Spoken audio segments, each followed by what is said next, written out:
नमस्कार, आप देख रहे हैं द गवार।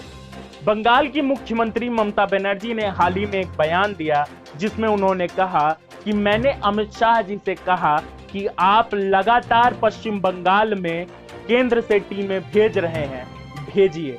अगर आपको लग रहा है कि हम कोरोना वायरस से निपटने में सक्षम नहीं है तो आप ही क्यों नहीं कोरोना स्थिति को संभाल लीजिए।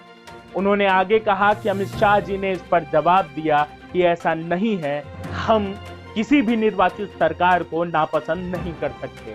आपको बता दें कि केंद्र सरकार और पश्चिम बंगाल सरकार में प्रवासी मजदूरों को लेकर और रेलवे की व्यवस्था को लेकर लगातार तनातनी बनी हुई है। कुछ दिनों पहले ही पश्चिम बंगाल की मुख्यमंत्री ममता बनर्जी ने कहा था कि आप लगातार महाराष्ट्र को खाली करवा रहे हैं और बंगाल में कोरोना को बढ़ा रहे हैं।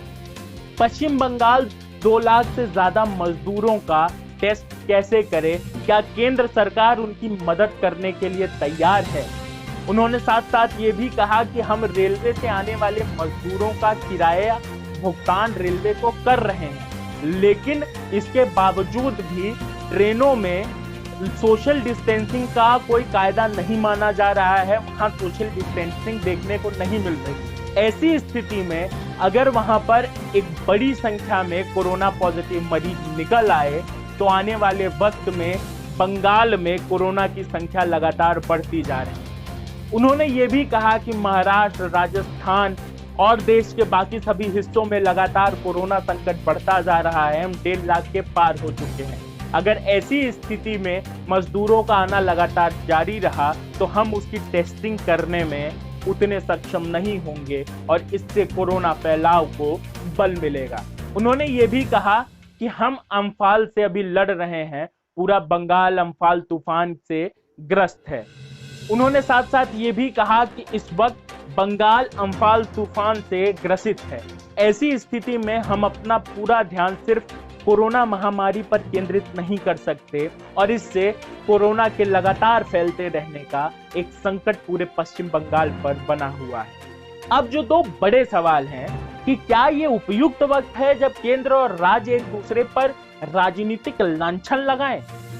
दूसरा कि क्या उन मजदूरों की जिम्मेदारी लेने से पश्चिम बंगाल सरकार बच रही है?